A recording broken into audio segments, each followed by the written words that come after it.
Bonjour tout le monde, bienvenue sur la chaîne Papa Joue, je suis Papa Marc-André et aujourd'hui je vous parle du jeu Double Seven.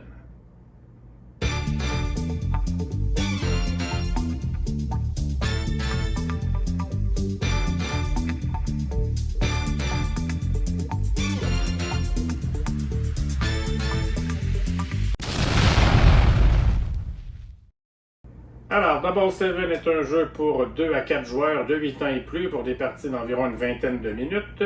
Le jeu est publié chez Tiki Éditions. L'auteur est Michael Schacht, je ne suis pas certain de bien prononcer, et puis c'est illustré par Christine Alcouf. Donc, Double Seven, c'est quoi le but du jeu? Ben, dans le fond, on a des tuiles, un peu comme des tuiles de remis, là, qui représentent des familles d'animaux. On va essayer d'avoir des grandes familles, là, de composer des familles en avant de nous. Dès qu'on en a deux, on peut les poser devant nous, puis on va essayer de les agrandir. Là, je vais vous expliquer comment dans pas très long. Puis quand on complète une famille de 7, on gagne un petit bonus de points. Puis quand on complète une deuxième famille de 7, ça déclenche la fin de la partie. On calcule les points et celui qui a le plus de points gagne cette partie-là. Donc, c'est pas un jeu qui a une grosse dose de stratégie. Là. On parle vraiment d'un jeu qui cible les familles, un jeu parfait pour jouer autant avec vos enfants que vos parents, là, multigénérationnel. Là, ça, c'est un genre de jeu que j'aime beaucoup. Mais si vous cherchez la grosse stratégie, là, c'est certain que c'est pas là que vous allez la trouver. Mais moi, c'est un jeu que j'ai bien aimé. Donc, je vais vous expliquer la mise en place et comment on y joue. Puis, pendant que je fais ça, si vous êtes nouveau sur la chaîne et que vous aimez avoir là, des vidéos de règles comme ça de jeu, n'hésitez pas à vous abonner. Moi, ça me fait super plaisir. Donc, j'installe le jeu et on regarde ça plus en détail. Alors, pour commencer, on va placer les tuiles face cachée au centre de la table, comme ça. On va prendre les petites cartes ici, 7, qui valent 1 point. On va les placer près de tout le monde au centre de la table. Et on va prendre aussi le double 7, qui lui rapporte 2 points, qu'on va laisser aussi au centre de la table. Chaque joueur va ensuite se prendre un petit chevalet, comme ça. Et va piocher 3 tuiles au hasard. Donc, ça représente, comme je vous disais là, les familles d'animaux. Chaque joueur commence à s'en piocher 3 et les place sur son chevalet. Comme ça. Donc l'autre joueur va en piocher 3 lui aussi ici. Voilà. Okay. On est prêt. Vous déterminez un premier joueur au hasard, mais ensuite on va jouer en sens horaire. Quand notre tour commence, la première chose qu'on vérifie, c'est est-ce qu'il y a une tuile face visible sur le jeu. Début de partie, évidemment, il n'y en a pas, donc le joueur va pouvoir en tourner une face visible. Donc, je vais celle-là ici. Ensuite, si jamais cette tuile-là, le joueur ne la prend pas, bien, quand ça va être le joueur suivant, il va déjà avoir une tuile face visible, donc il n'y aura pas besoin de le faire. Mais si dans ce cas-ci, là, c'est mon tour, je vais sûrement la ramasser, vu que j'ai déjà des papillons ici. Bien, au tour suivant, s'il n'y a pas de tuile visible encore, on commence par en virer une face visible. Ensuite, on pioche. Si notre chevalet est vide, on peut piocher 3 tuiles. Si notre chevalet n'est pas vide, on va en piocher 2. Dans ce cas-ci, je vais en piocher 2. On peut autant prendre les visibles que les faces cachées. Dans ce cas-ci, je vais prendre elle et celle-là. On les ajoute comme ça sur notre chevalet. Ensuite, on passe à la phase des actions. Ça, les actions, on peut en faire plusieurs. Tout ce qu'on peut faire, on peut le faire. On peut faire plusieurs fois la même action. Donc, mais avant, juste mentionner, là, c'est pas le cas ici, mais si à votre tour, vous piochez, bon, vous êtes rendu à 5 tuiles et les 5 sont d'animaux différents, de couleurs différentes. Et là, je ne parle pas du jeton trèfle qui, lui, est un joker. On le verra plus tard.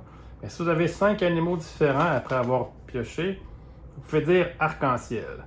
Donc là, vous montrez votre chevalet, vous le tournez de bord pour montrer, regardez, j'ai 5 animaux différents. Ça vous permet de piocher une 6e tuile.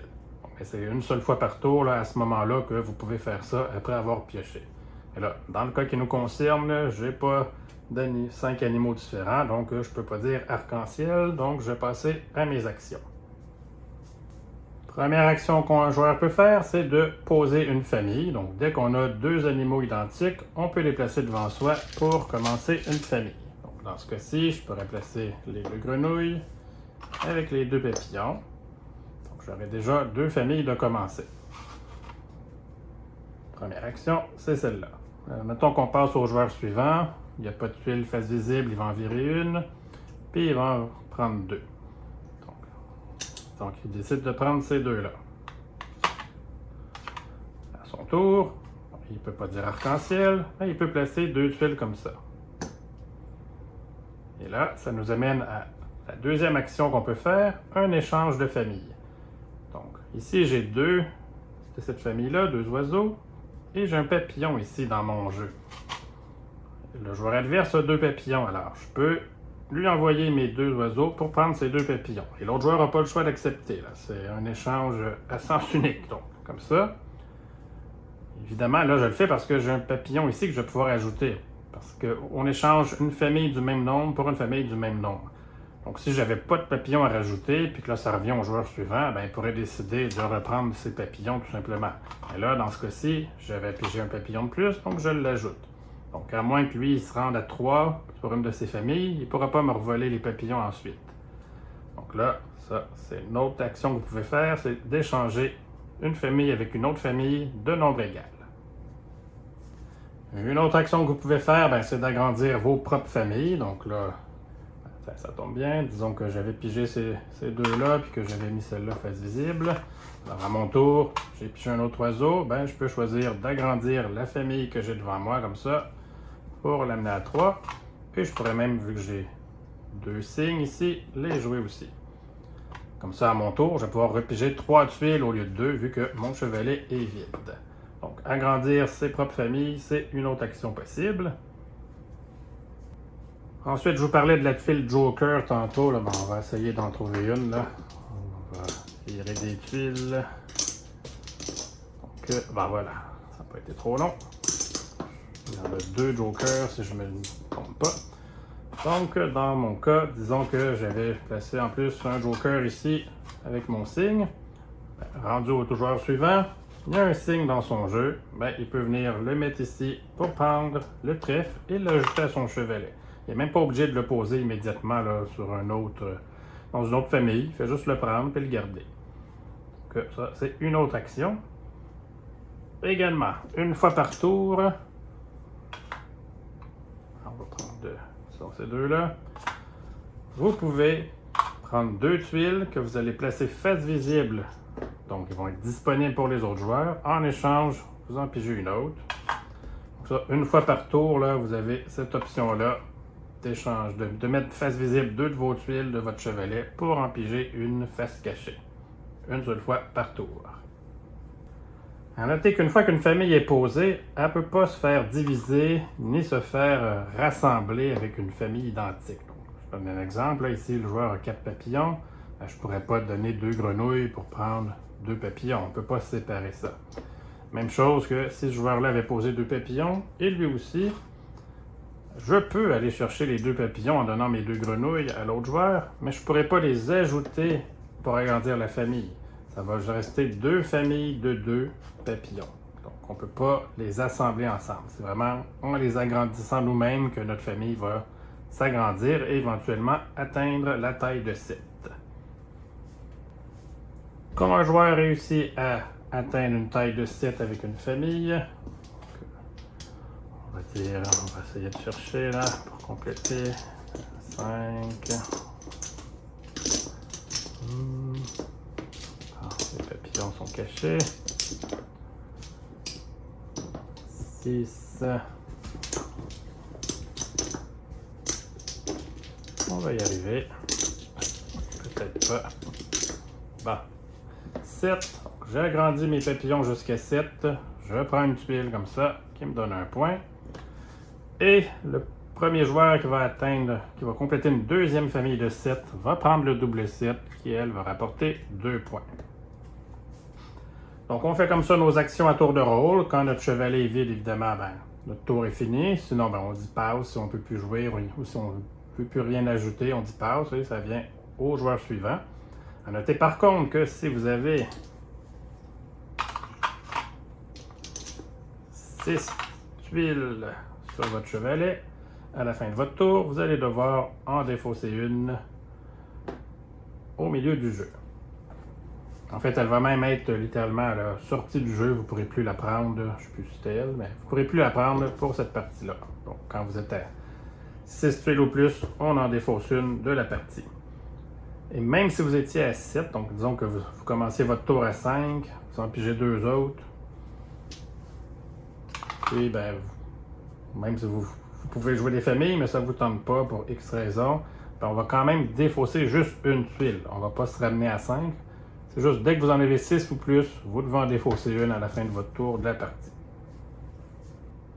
Un coup donc que le double 7 est obtenu, ça déclenche la fin de la partie. Les autres joueurs vont quand même jouer un dernier tour. Et ensuite, on va passer au décompte des points. Dans le fond, toutes les tuiles qui sont posées devant nous valent un point. On additionne aussi les bonus qu'on a eu avec les 7 comme ça. Et le joueur qui a le plus de points remporte la partie. En cas d'égalité, c'est le joueur qui a le jeton double 7 qui gagne. Si vous jouez à plus que 2 joueurs, puis que le joueur qui a le double 7 n'est pas en tête, mais qui a une égalité, bien à ce moment-là, on se partage la victoire entre les autres joueurs. Ça, c'est ça. Un coup qu'une famille de 7 a été créée, on peut quand même continuer à ajouter son... Si là j'avais d'autres papillons, je pourrais continuer à les agrandir encore plus ma famille. Là, ça donne plus de points. Comme chaque tuile qu'on pose vaut des points. Donc même si vous avez complété une famille de 7, vous pouvez continuer à en ajouter dessus. Puis votre famille de 7, là, quand elle est complétée, elle n'est pas protégée comme ça. Vous pouvez rajouter des tuiles, mais elle peut aussi être échangée. Là, comme si un autre joueur avait 7 grenouilles, mais qui avait 2 papillons dans son jeu, ben, il pourrait m'échanger ces 7 grenouilles pour prendre mes 7 papillons et ajouter en plus ces 2 papillons à sa nouvelle famille. Même chose si la famille de 7 comprend un joker, comme ça un trèfle, il n'est pas protégé. Un joueur peut très bien rajouter un papillon et venir prendre le trèfle pour lui-même. Donc c'est très simple, on pioche, on pose, on échange et on essaie de marquer le plus de points possible pour remporter la partie.